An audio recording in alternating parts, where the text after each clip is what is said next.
నమస్తే, welcome to our channel. ఈరోజు వచ్చేసి మన ముందు సినీ విశ్లేషకులు అండ్ రాజకీయ విశ్లేషకులు చిట్టిబాబు గారు ఉన్నారు. ఆయనతో మనం మాట్లాడదాం. నమస్తే సార్. నమస్తే సార్, ఇది ఈ మంత్ 22 రోజు మన జమ్మూ కాశ్మీర్లో అటాక్ జరిగింది. దాదాపు 27 మెంబర్స్ అనేది చనిపోయారు. సో అది చనిపోయాక రీసెంట్గా ఒక ఆర్టికల్ చదివాను. ఏంటంటే ఈ ప్రభుత్వంపై కొన్ని అనుమానాలు ఉన్నాయి. అంటే ఈ అటాక్ తర్వాత అసలు ప్రభుత్వం ఎలా ఉంటుంది, ఈ ఆర్టికల్ పరిపాలిస్తుంది ఇదే విధంగా అని చెప్పేసి ఈ ఆర్టికల్ రాసే సన్నాసులు ఎవరు?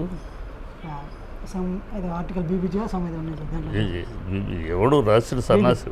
బీబీసీ వాడు ఒక ఎదవ. బీబీసీ ఛానల్ అనేది కానీ న్యూయార్క్ టైమ్స్ కానీ వాళ్ళు ఒక సన్నాసులు. వాళ్ళ జర్నలిస్టులు అందరూ వాళ్ళు పాకిస్తాన్ సంబంధించిన వాళ్ళు ఈ బీబీసీ వాళ్ళు కాదు. ఇప్పుడు భారతదేశానికి వ్యతిరేకంగా ఏదో మాట్లాడదు.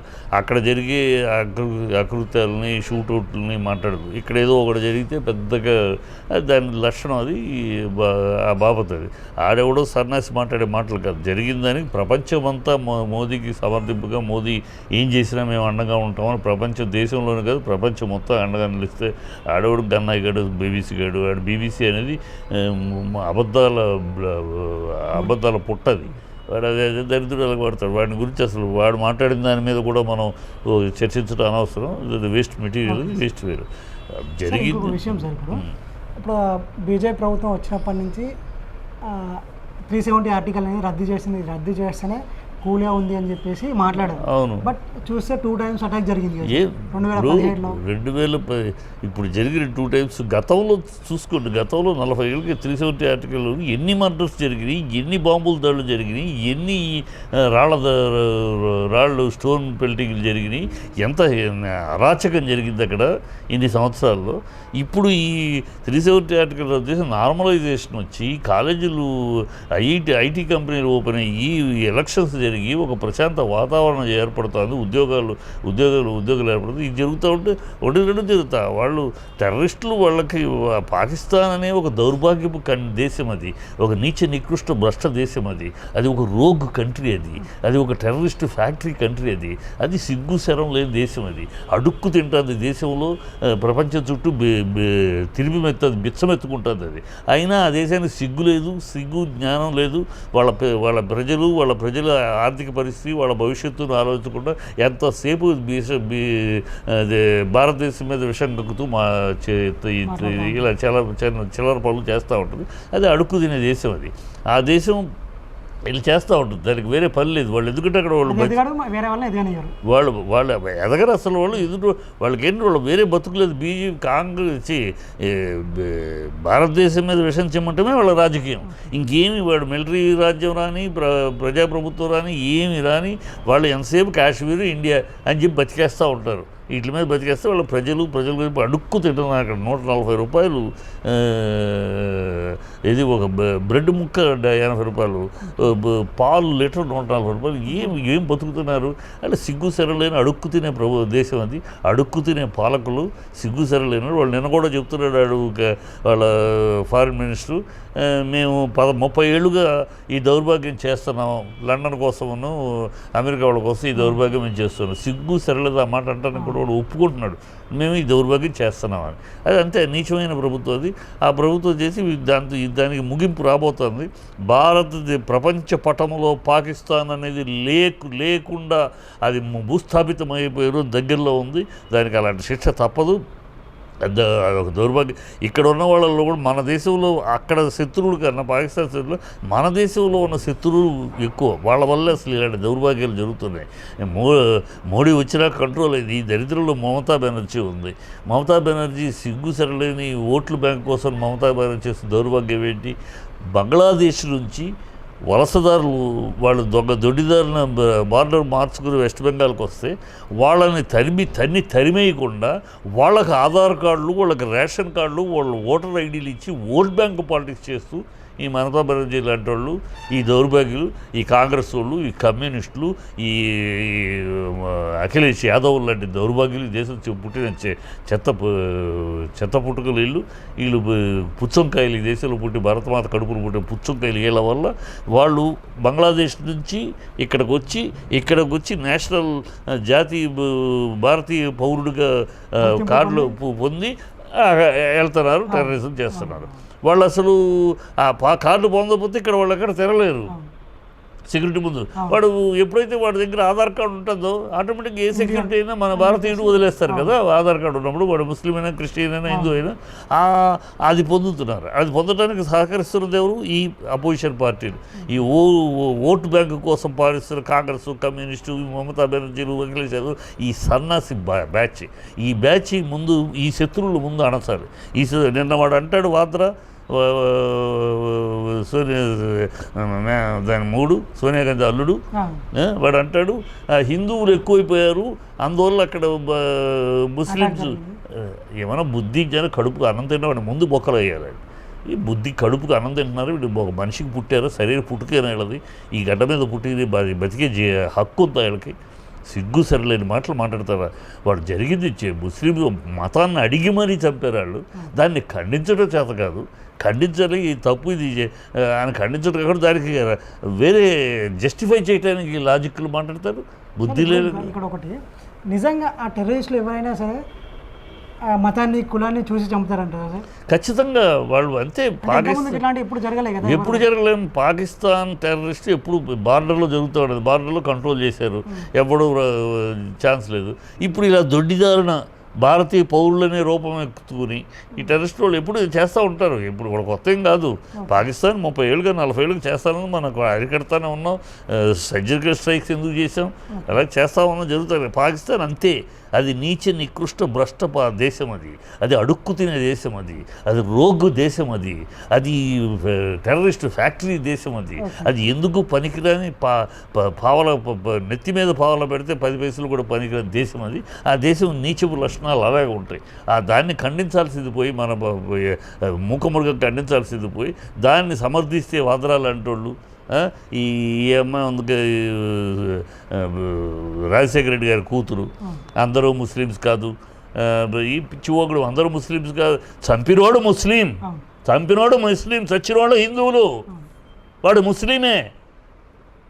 ఆ మాట అంటానికి ధైర్యం చాలదా మీకు? దానికోసం చచ్చిపోయింది భారతీయులు, హిందువులు, చంపినోడు ముస్లిం, పాకిస్తాన్ ప్రేరేపిత టెర్రరిస్ట్, వాడు ముస్లిమే. ముస్లిం అని చెప్పడానికి ఏంటి? చెప్పడానికి దాన్ని సమర్థిస్తూ సానుభూతి 2 రకాలు. చనిపోయిన వాళ్ళకి సానుభూతి చెప్పడం వేరు, ఈ దారుణ కాండాన్ని ఖండించడం. వాళ్ళు ఎవరైనా సరే, ముస్లింలు అయితే ఎవరైనా సరే వాళ్ళని ఖండించడం ఒకటి. ఆ ఖండించడం చేయరు. ఈవెన్ చంద్రబాబు ఖండించడు. ఎవరిని ఖండిస్తున్నాడు?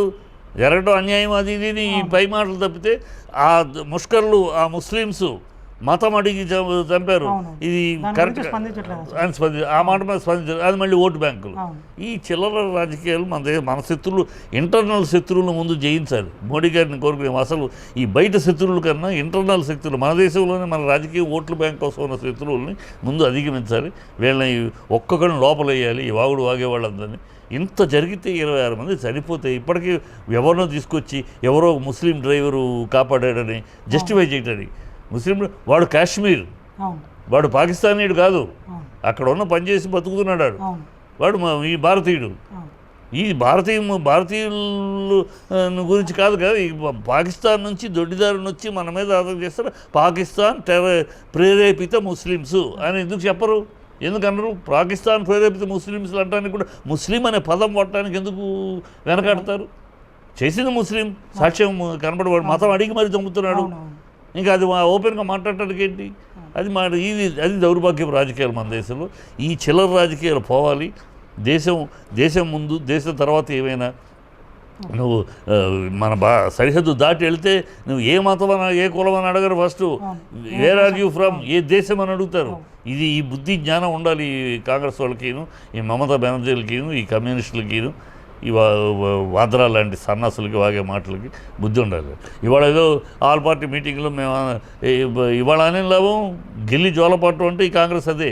వీళ్ళే మొన్నటిదాకా పాకిస్తాన్ని పొగుడుతాం, పాకిస్తాన్ని మెచ్చుకుంటాం, పాకిస్తాన్ తోటి స్నేహం ఉండాలంటే మోడీ వెళ్ళిపోవాలి, మోడీ తప్పిస్తే కానీ పాకిస్తాన్ తోటి మన బంధం బాగుండదు అని మణిశంకర్ అయ్యారు మాట్లాడుతూ. వీళ్ళు నిన్నటిదాకా పాకిస్తాన్కు వంతపాడుతూ, చైనాకు వంతపాడుతూ, ఈ దేశానికి విషం కక్కుతున్న ఆ 2 దేశాలకి మద్దతు పలుకుతూ సమర్థిస్తూ పలికిన బాబు ఇవాళ తంతారు జనాలు. ఇవాళ కనుక ఏమైనా మాట్లాడితే రోడ్లో లాగి తంతారు. అందుకని కంటి చూపుగా ఇది అందరూ మనం ఉండాలని మాట్లాడుతున్నారు. అసలు వీళ్ళు కారకులు. సార్ ఇప్పుడు ఏంటంటే అది ఎవరైతే చంపారో వాళ్ళని పట్టుకొని కఠినంగా శిక్షిస్తాం, ప్రపంచం మొత్తం ఈ విధంగా కూడా శిక్షించవచ్చా అనే విధంగా చేస్తామని చెప్పేసి అన్నారు కదా. మరి 4 days అవుతుంది, వాళ్ళని ఇంకా పట్టుకోలేదా, వాళ్ళ మీద ఎట్లాంటి యుద్ధం కూడా ఏం చేయలేదా ఏంటి అని చెప్పేసి మాట్లాడుతూ ఉన్నారు. ఆల్రెడీ పట్టుకున్నారు. ఆ మాట్లాడే వాళ్ళకి విషయ పరిజ్ఞానము, విషయం తెలుసుకోకుండా ఏదో గాలివాగుడు సొల్లువాగుడు వాగే బదులు వాళ్ళకి తెలియదు, తెలుసుకోవాలి. ఇలాంటి మాటలు మాట్లాడే సన్నాసులకి నేను చెప్పేది ఒకటే, ముందు ఏం జరుగుతుంది ఏంటి తెలుసుకోండి. ఊనేదో నోటుకొచ్చిన వాగుడు వాగద్దని చెప్తున్నారు వీళ్ళకి. వీళ్ళు అది జరుగుతుంది, అరెస్ట్ చేశారు, కొంతమంది అరెస్ట్ చేశారు. ఇంకా ఇమీడియట్గా యుద్ధం ప్రకటించుకుంటే ఇది మన ఇంటి విషయం చేస్తారు. చేసే సందర్భం చూసి చేస్తారు, సమయం చూసి చేస్తారు. ఊరినే మన ఇంట్లో విషయం కాదు కదా ఇది, ఇంత అంతర్జాతీయంగా అందుకనే అన్ని దేశాల యొక్క సమర్థింపు కోరుతున్నారు, వస్తున్నాయి అని. ఇప్పుడు వేరే దేశాలు ఆ విధంగా చూడరు కదా సార్. అంటే వేరే దేశం నుంచి మనకి ఇది విధంగా రావాలి, ఓకే అంటేనే యుద్ధం చేస్తాం అన్నట్టు ఉండదు కదా. ఉండదు, లేదు, పొరపాటు. సో ఆ విధంగా కూడా మనం చేయొచ్చు కదా. చాలా ఉక్రెయిన్ రష్యా ఇష్యూ వేరు, సమస్యను బట్టి ఉంటుంది. ఇది మనం పక్కన పడ్డామంటే ముందు వెనక లేకుండా దౌత్యపరమైన విన్నింగ్ జరగాలి. దౌత్యపరంగా మన అన్ని దేశాలు సమర్థింపు పొందాలి. పొందినాక ఇప్పుడు రష్యా ఉక్రెయిన్ చేసేదంటే పొందకపోయినా చేసింది, అందుకనే వార్ అయింది. అది మనం వారు చేయటానికి వాళ్ళకి బుద్ధి చెప్పాలని తప్పితే యుద్ధం కావాలి, ప్రజలు చచ్చిపోవాలి. మన భారతదేశం అనేది శాంతి కోరుకుంటుంది. తప్పని పరిస్థితి అయితేనే 60 ఏళ్ళు పాకిస్తాన్ మీద యుద్ధం చేశారు, ఇంకోటి చైనాతో చేశారు. తప్పని పరిస్థితి అయితే యుద్ధం తప్పితే మనం శాంతి కాముకులం కనుక ముందు చెప్తాం, వార్నింగ్ ఇస్తాం. సామధాన భేద దండోపాయాలు జరుగుతాయి, సామాన్యంగా చెప్పి చూస్తాం. పద్ధతి ఇప్పుడు ఆల్రెడీ సింధు నది వాటర్ క్లోజ్ చేసాం, నీళ్ళు లేక సస్తారు. ఒక వారం రోజులు అయితే పడికి కాళ్ళ బేరానికి వస్తారు. ఇప్పుడే ఆల్రెడీ వస్తున్నారు. వీళ్ళని ఎన్ని రకాలుగా అలా ప్రతిబంధక చేసేసి వాళ్ళని అప్పుడు వాళ్ళే సరెండర్ చేసుకుని, లేదు మొండిగా ఉన్నారంటే వాళ్ళ కర్మ అయిపోయింది. పాకిస్తాన్ అనేది ఈ ప్రపంచ పటంలో లేకుండా పోతుంది. మోడీ సామాన్యుడు కాదు, సాధారణ కాదు, దేశం ముఖ్యం అతనికి.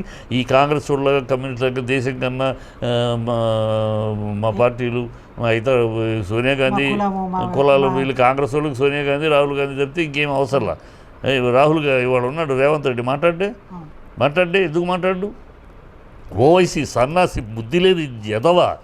వాడు వారం రోజుల క్రితం ముస్లిమ్స్ రెచ్చగొట్టి మాట్లాడాడు. ముస్లిమ్స్ అందరూ వీధుల్లోకి రావాలి, ముస్లిం సత్తా ఏంటో చూపించాలని వాగాడు సన్నాసి. ఇప్పుడు మాట్లాడే ఎదవా. ఇలాంటి బోడకావులు ఈ దేశంలో ఉండబట్టే దేశం ఇలాంటి ఫేస్ చేయాల్సి వస్తుంది. వాడు మాట్లాడు, రేవంత్ రెడ్డి మాట్లాడు. వీళ్ళు మాట్లాడరే. ఇంత ఘోరం జరిగితే వాడు మతం పేరు చెప్పి మరి బట్టలొప్పు తీసి మరి అవునా కాదని నిర్ధారణ సమితి ఇంత ఘోరకాలు చేస్తే నోరు తెరిచి మాట్లాడలేరు. దాన్ని జస్టిఫై చేయడానికి, నార్మలైజ్ చేయడానికి మాట్లాడతారు. అంతేగాని తప్పు, ఇది ఘోరం, మేము ఖండిస్తున్నాం, తప్పు చెప్పలేకపోతే ఇది ఓటు బ్యాంకు దౌర్భాగ్యులు.